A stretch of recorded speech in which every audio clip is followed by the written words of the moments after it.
Hello दोस्तों, मैं Shubham Kumar complete notes Shubham Kumar trust your self में आपका स्वागत करता हूं। तो आज हम पढ़ने वाले हैं कुछ जो एसएससी के प्री एग्ज़ाम के लिए जो क्वेश्चन आए हैं उनके लिए कुछ जो इम्पोर्टेंट क्वेश्चन है उनके बारे में।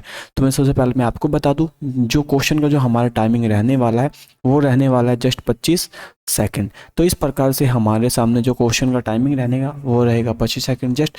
उसके तुरंत बाद आपको उसका क्या दिया जाएगा, आंसर दिया जाएगा। और जो आंसर का टाइमिंग रहेगा आपको जो शो करने वाली स्लाइड है वो मात्र 10 सेकंड की रहने वाली है। अगर आपको मेरे द्वारा दी गई जानकारी अच्छी लगे तो इस चैनल को सब्सक्राइब ज़रूर करना।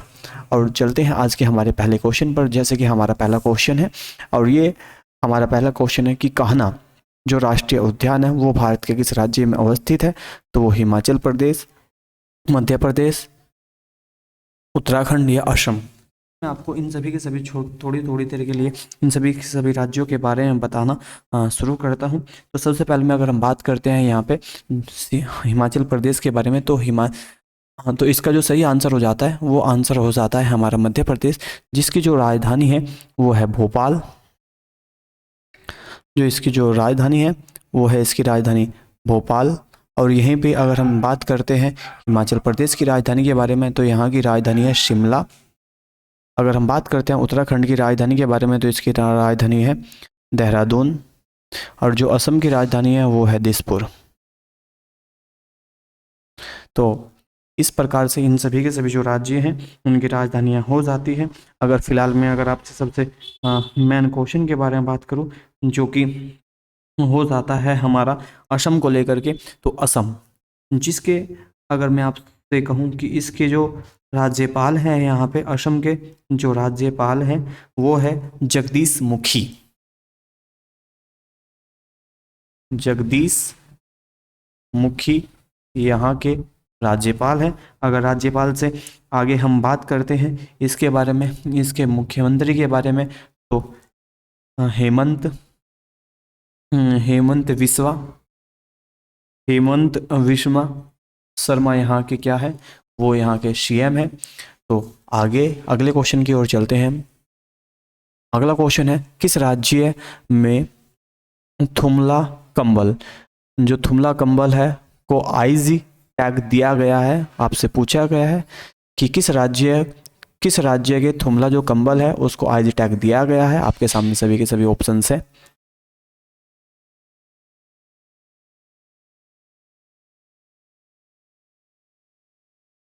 तो जो इसका सही आंसर हो जाता है वो हो जाता है उत्तराखंड। और उत्तराखंड की जो राजधानी है, उत्तराखंड की जो राजधानी है वो है देहरादून। जस्ट अभी हम बता के आए हैं। अगर मैं आपको बात कर दूं वर्तमान में जो यहाँ के जो राज्यपाल हैं वो है गुरमीत सिंह।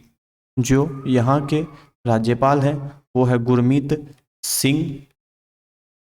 और जस्ट अभी यहाँ पे चुनाव चल रहे हैं, बट चुनाव से होते हुए भी यहाँ पे जो अभी सीएम है वो है पुष्कर सिंह धामी।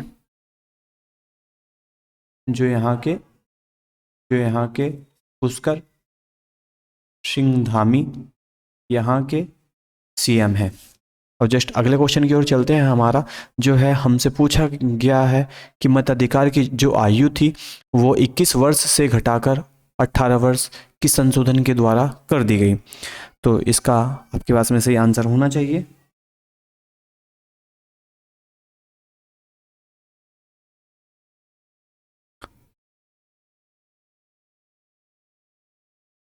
तो जो इसका सही आंसर है वो हो जाता है 61वां संशोधन। और 61वें संशोधन के द्वारा जो आयु थी मतदान करने की आयु वो 21 से कम करके कितनी कर दी गई थी, 18 वर्ष कर दी गई थी। अगला क्वेश्चन है नागार्जुन जो बाण सागर है वो किस राज्य में अवस्थित है। आपसे राज्य पूछा गया है।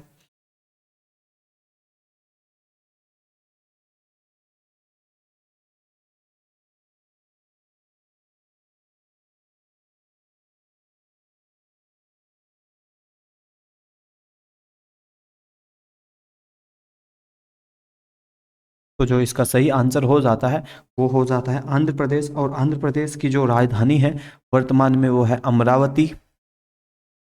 इसकी यहाँ की राजधानी है। अगर मैं आपको बात कर दूं आंध्र प्रदेश के बारे में, तो आंध्र प्रदेश भारत का पहला वो राज्य है जो भाषा के आधार पर बना था और जो इसकी स्थापना वर्ष हो जाती है 1 अक्टूबर 1953 में यह बन के तैयार हो गया था। और वर्तमान में अगर हम इसकी बात करते हैं आंध्र प्रदेश की, तो जो इसके राज्यपाल हैं वो राज्यपाल है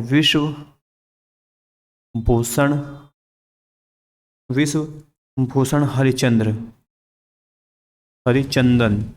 हरिचंदन यहाँ के क्या हैं, ये यहाँ के राज्यपाल हैं। अगर यहाँ के हम फिर से इसके सीएम की बात करते तो जगमोहन रेड्डी यहाँ के सीएम हैं। अगले क्वेश्चन की ओर बात करते हैं। अगला क्वेश्चन है, किस राज्य को भारत का चीनी का कटोरा कहा जाता है? इस राज्य को चीनी का कटोरा कहा जाता है? उत्तर प्रदेश, पंजाब, आंध्र प्रदेश, बिहार।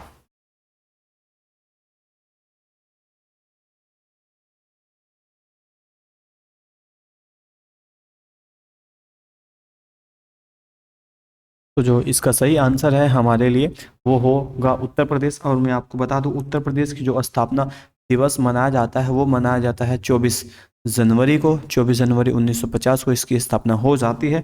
और जस्ट जो यहाँ के योगी आदित्यनाथ यहाँ के क्या है, सीएम है अगर हम बात करते हैं। और यहाँ पे अगर राज्यपाल की, गवर्नर की बात करते हैं हम कि यहाँ पे गवर्नर कौन है, तो आनंदीबेन पटेल है।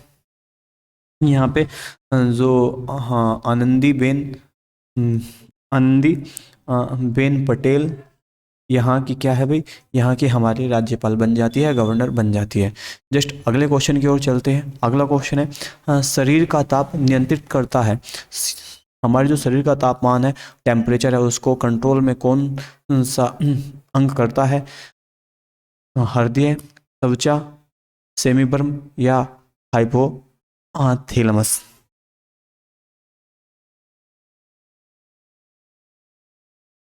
तो जो इसका सही आंसर हो जाता है वो हो जाता है हाइपोथैलेमस। जो हाइपोथैलेमस है इसका सही आंसर हो जाता है। और यही जो हमारे माइंड को नियंत्रित करने वाली, जो ताप को नियंत्रित करता है वो यही करता है, जबकि हृदय हमारी धड़कन को नियंत्रित करता है। आगे अगला क्वेश्चन है, शरीर का सर्वाधिक जो परवल अस्थि है वो कौन सी होती है?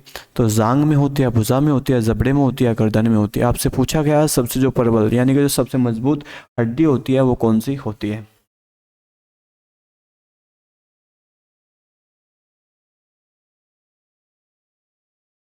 तो जो इसका सही आंसर हो जाता है वो हो जाता है हमारा यहाँ पे जबड़े में। तो जबड़े की जो हड्डी होती है वो सबसे मजबूत होती है। और हमारे जबड़े में 32 क्या होते हैं, दांत होते हैं। अगला क्वेश्चन है वांचुआ जो महोत्सव होता है वो किस राज्य में होता है? असम में, नागालैंड में, गोवा में या सिक्किम में?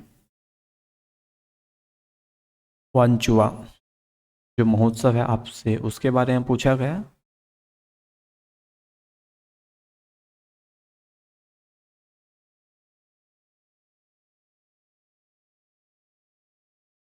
तो जो इसका सही आंसर हो जाता है वो हो जाता है असम। और जो असम की राजधानी है वो होती है दिसपुर, और जो कि हम पहले ही बता चुके हैं। यहाँ के जो जगदीश मुखी यहाँ के क्या है, सीएम है, और वो सीएम सॉरी राज्यपाल है, गवर्नर जनरल है, और हेमंत बिश्वा शर्मा यहाँ के क्या होते हैं, सीएम बन जाते हैं। अगला क्वेश्चन है आपसे आरबीसी, जो आरबीसी का निर्माण होता है वो कहाँ से होता है? या हृदय में होता है, लसिका में होता है, या लाल अस्थि मज्जा में होता है, या हाँ पित्त अस्थि मज्जा में होता है? आपसे क्वेश्चन पूछा गया है कि आरबीसी का निर्माण किस जगह पे होता है।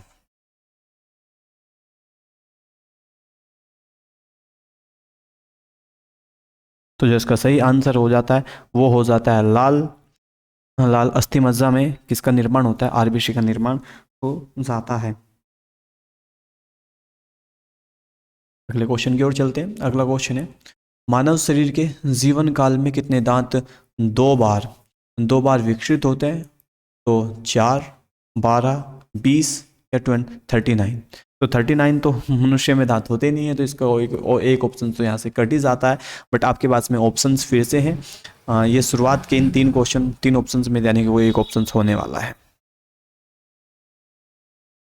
तो जो इसका सही आंसर हो जाता है वो हो जाता है 20 दांत जो होते हैं वो मनुष्य में क्या होते हैं, दोबारा से उत्पन्न हो जाते हैं, यानी कि दोबारा आ जाते हैं। अगला क्वेश्चन है हमारा, अगला क्वेश्चन क्या है, संतरे में कौन सा विटामिन होता है? विटामिन ए होता है, विटामिन बी होता है, विटामिन सी होता है या विटामिन डी होता है? आपसे पूछा गया है संतरे में कौन सा विटामिन होता है।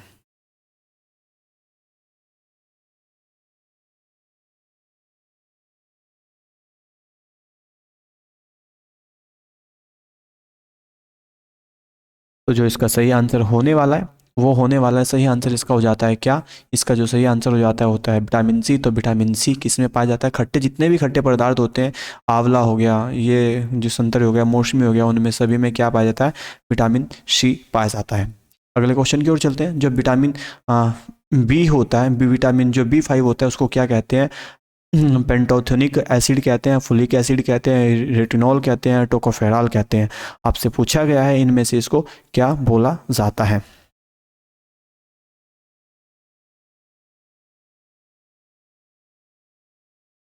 तो जो इसका सही आंसर हो जाता है हमारा, विटामिन B5 को क्या बोला जाता है? तो विटामिन B5 को बोला जाता है पेंटोथेनिक एसिड बोला जाता है।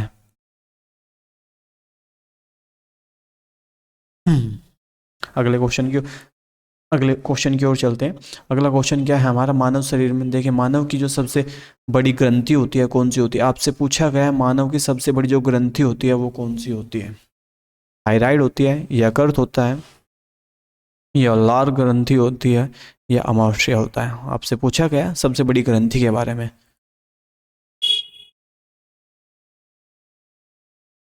तो जो इसका सही आंसर हो जाता है वो हो जाता है हमारा थायराइड। जो मानव शरीर की जो सबसे बड़ी ग्रंथि होती है वो होती है थायराइड ग्रंथि, और थायराइड ग्रंथि इसका सही आंसर हो जाता है। और जो मानव शरीर का सबसे बड़ा जो अंग होता है, मानव शरीर का जो सबसे बड़ा अंग होता है वो होता है यकृत, यानी कि लीवर, जिसको इंग्लिश में बोला जाता है। इसका आंसर बट ये सही है क्योंकि इसमें सबसे बड़ी ग्रंथि की बात पूछी गई है। अगला क्वेश्चन है, जो ज्योति तीव्रता होती है, ज्योति तीव्रता का जो मात्रक होता है वो क्या होता है? रेडियन होता है, या कैंडिला होता है, या एम्पियर होता है, या मोल होता है? अगर मैं बात करूँ तो आपसे, जो मोल होता है वो होता है पदार्थ की मात्रा का मात्रक, पदार्थ की मात्रा का मात्रक होता है ये। और एम्पियर जो होता है, या जो कैंडिला होता है, और या फिर रेडियन होता है, इसके बारे में आप ही आपको बताते हैं। तो जो इसका ज्योतिष तीव्रता होता है, इसका जो मात्रक होता है वो क्या होता है? उसका मात्रक जो होता है कैंडिला होता है, और जो यहाँ पे रेडियन होता है वो जो कोण होते हैं उनका मात्रक हो जाता है। अगले क्वेश्चन की ओर चलते हैं। अगला क्वेश्चन है हमारा, जो नथुला दर्रा है वो भारत के किस राज्य में अवस्थित है? उत्तराखंड में है, हिमाचल प्रदेश में है, सिक्किम में है, या मणिपुर में है?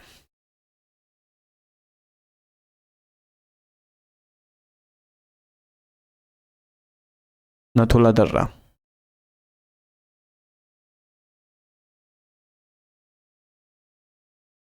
तो जो इसका सही आंसर हो जाता है वो हो जाता है सिक्किम, और सिक्किम में ही हमारा जो है नथुला दर्रा है वो है। और जो अगर हम उत्तराखंड की बात करते हैं तो उत्तराखंड में नीति दर्रा है, माना दर्रा है, और लिपुलेख दर्रा है।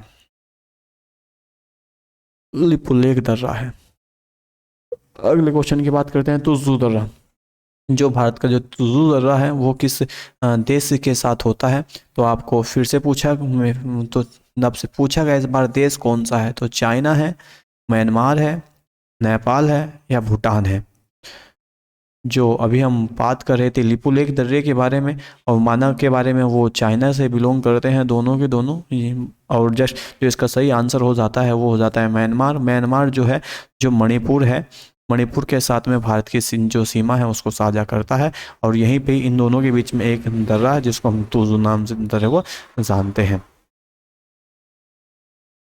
अगला क्वेश्चन है, जो दालचीनी होती है, दालचीनी का जो दालचीनी के पेड़ से किस प्रकार से हमें प्राप्त की जाती है? तो वो पुष्प है, या फिर जड़ है, या छाल है, या पत्तियां हैं? तो आपसे पूछा गया है जो दालचीनी है वो पेड़ के किस भाग से प्राप्त की जाती है? तो जो इसका सही आंसर होने वाला है वो क्या होगा, जस्ट अभी कुछ ही सेकंडों में हम बता देते हैं। तो जो इसका सही आंसर होगा वो होगा दालचीनी की जो छाल होती है वो पेड़ की छाल से ही प्राप्त की जाती है। जो दालचीनी होता है वो पेड़ के किस भाग से प्राप्त किए थे? उसकी छाल से प्राप्त की जाती है। अगला है क्वेश्चन हमारा, जो उत्तरी ध्रुव होते हैं, उत्तरी ध्रुव की जो खोज की थी वो किसने की थी? चूंकि हमारी पूरी लैंड होती है वो दो भागों में हमने बांटी गई है, नॉर्थ पोल और साउथ पोल।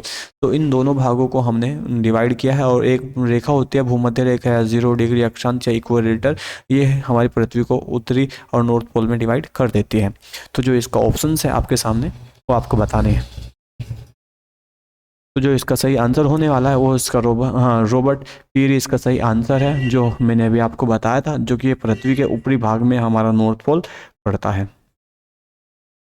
चलिएगा अगला क्वेश्चन है तारपीन का तेल। जो तारपीन का तेल होता है किससे प्राप्त किया जाता है? ये किस पेड़ से प्राप्त किया जाता है आपसे पूछा गया है। देवदार से, चीड़ से, या माइकस से, या नेटम से? नेटम से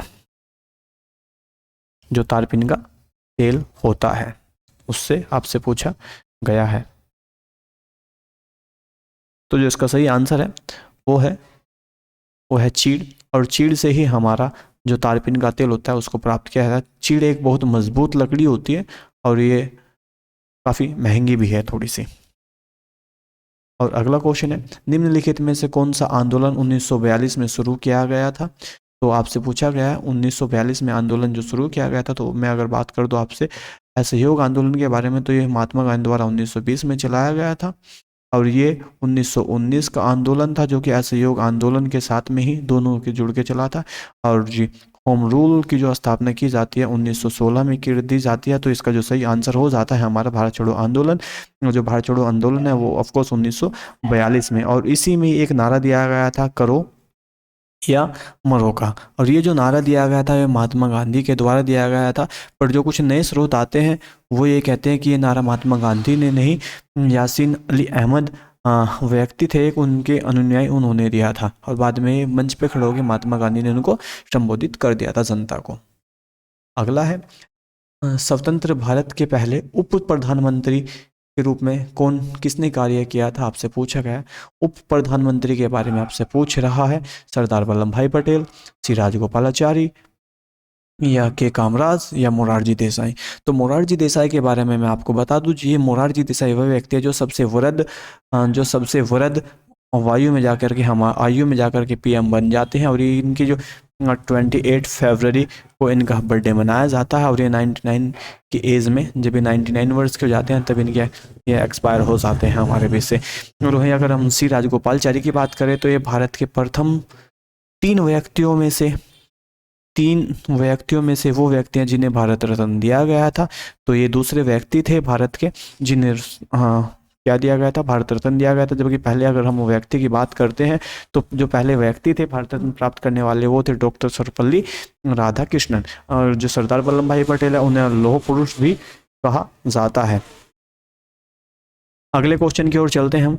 हमारा जो अगला क्वेश्चन निम्नलिखित में से कौन सी ग्रीन हाउस जो गैसेस है वो नहीं है? मीथेन, क्लोरोफ्लोरोकार्बन, नाइट्रस ऑक्साइड, या हाइड्रोजन। आपसे पूछा गया है कि ग्रीन हाउस गैसेस नहीं है, तो ग्रीन हाउस गैसेस में से इनमें से कौन सी गैस नहीं है? वो मीथेन है, क्लोरोफ्लोरोकार्बन है, या नाइट्रस ऑक्साइड है, या हाइड्रोजन है?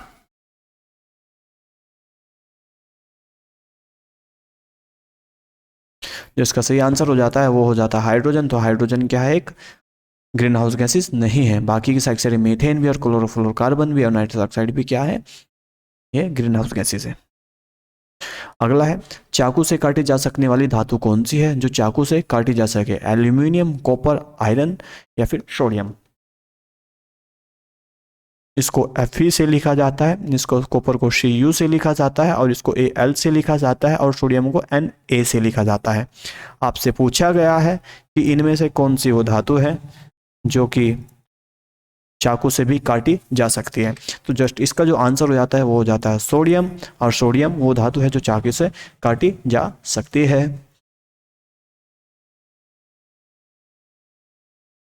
हमारा अगला क्वेश्चन है जो पाल घाट दर्रा है निम्नलिखित में से किन दो राज्यों को एक दूसरे जोड़ता है? केरल तमिलनाडु को, कर्नाटक तमिलनाडु को, आंध्र प्रदेश तमिलनाडु को, कर्नाटक केरल को। आपसे पूछा गया है इनमें से इन दोनों को कौन सा दर्रा एक दूसरे के साथ में जोड़ता है? पाल घाट दर्रा। तो जो इसका सही आंसर हो जाता है वो हो जाता है केरल और तमिलनाडु, चूँकि भारत के सबसे दक्षिणतम राज्यों में से दोनों के दोनों दक्षिणतम राज्य हैं भारत के, और यही इसका सही आंसर हमारा हो जाता है। तमिलनाडु की राजधानी है चेन्नई। जो तमिलनाडु की राजधानी है वो क्या है, वो चेन्नई है। और इसकी हाँ जो राजधानी है केरल की, आपको राजधानी कमेंट में करके मुझे बताना है कि केरल की राजधानी क्या है। थैंक यू फॉर यू अगर थैंक यू अगर मुझे मेरी ये वीडियो आपको पसंद आई हो तो इसे सब्सक्राइब ज़रूर करना, ज़रूर करना, ज़रूर करना। Thank you. हम मिलते हैं अपनी नेक्स्ट क्लास में। अगर कंप्लीट नोट टेस्ट और सेल्फ की सभी आपको क्लासेस अच्छी लगे तो इसे शेयर ज़रूर करना और इसे लाइक भी ज़रूर करना। Thank you everyone. और जो मेरा आजकल क्वेश्चन था वो मेरा क्वेश्चन है केरल की राजधानी क्या थी, हमारा क्वेश्चन है वो आपको कमेंट में बताना है कि केरल की राजधानी क्या है, आपको कमेंट में बताना है। Thank you everyone. मिलते हैं हम अपनी नेक्स्ट क्लास में।